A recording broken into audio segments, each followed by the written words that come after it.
जहां एक और ईरान और अमेरिका के बीच सीजफायर की खबर से दुनिया भर में लोग राहत महसूस करने लगे, तो वहीं उत्तर कोरिया ने अपने पूर्वी तट से मिसाइल दागकर अपने पड़ोसी देश दक्षिण कोरिया में हड़कंप मचा दिया।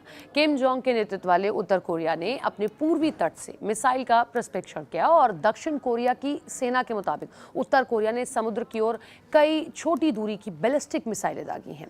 पिछले 2 दिनों में यहां उसका ये दूसरा मिसाइल परीक्षण था। परीक्षण कोरिया के सैन्य अधिकारी ने दी जानकारी। दक्षिण कोरिया के जॉइंट चीफ ऑफ स्टाफ ने बताया कि ये मिसाइलें उत्तर कोरिया के पूर्वी तटीय इलाके वॉनसन से दागी गई और हर मिसाइल लगभग 240 किलोमीटर की दूरी तय करते हुए उत्तर कोरिया के पूर्वी समुद्री क्षेत्र की ओर बढ़ी। उन्होंने कहा कि दक्षिण कोरिया अमेरिका के साथ अपने मजबूत सैन्य गठबंधन के तहत उत्तर कोरिया की किसी भी उकसावे वाली कार्रवाई का जवाब देने के लिए पूरी तरह से तैयार है। दक्षिण कोरियाई सेना ने यह भी बताया कि मंगलवार को उसने उत्तर कोरिया की राजधानी के आसपास के इलाके से एक अज्ञात मिसाइल के प्रक्षेपण पर पता लगाया था। सेना ने कहा था कि दक्षिण कोरिया और अमेरिका की खुफिया एजेंसियां इस प्रक्षेपण से जुड़ी जानकारियों का विश्लेषण कर रही हैं।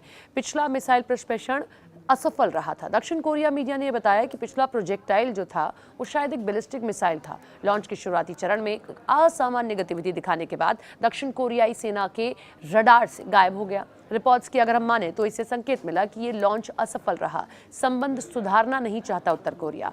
उत्तर कोरिया की ओर से इस मिसाइल को तब लॉन्च किया जा रहा है जब उसने साफ कर दिया कि उसका दक्षिण कोरिया के संबंध सुधारने का कोई इरादा नहीं है। दक्षिण कोरिया की उदारवादी सरकार ने लंबे समय से बंद पड़ी बातचीत को फिर से शुरू करने की अपनी उम्मीद लगातार जाहिर की। उत्तर कोरिया का सबसे कट्टर दुश्मन देश उत्तर कोरिया विदेश मंत्रालय में पहले उप मंत्री किम जोंग कुम चोल ने मंगलवार को कहा कि दक्षिण कोरिया हमेशा उत्तर कोरिया का सबसे कट्टर दुश्मन देश रहा है।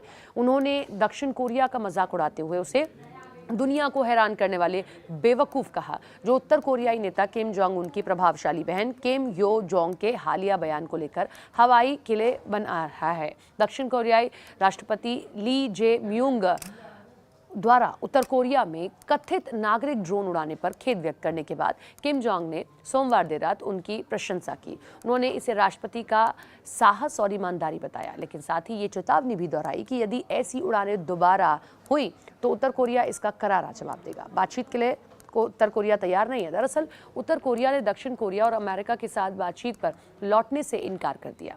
2019 में अमेरिकी राष्ट्रपति डोनाल्ड ट्रंप के साथ किम जोंग उनकी कूटनीति विफल होने के बाद से अपने परमाणु हथियार के जखीरों को बढ़ाने में जोर दिया। फरवरी में सत्तारूढ़ वर्कर्स पार्टी की कांग्रेस में किम जोंग उन ने धमकी दी थी कि अगर उन्हें उकसाया गया तो दक्षिण कोरिया को तबाह कर देंगे। उन्होंने ट्रंप के साथ बातचीत का दरवाजा खुला रखा, लेकिन वॉशिंगटन से आग्रह किया कि वो बातचीत की शर्त के तौर पर उत्तर कोरिया के परमाणु निस्तारीकरण की मांग छोड़ दें।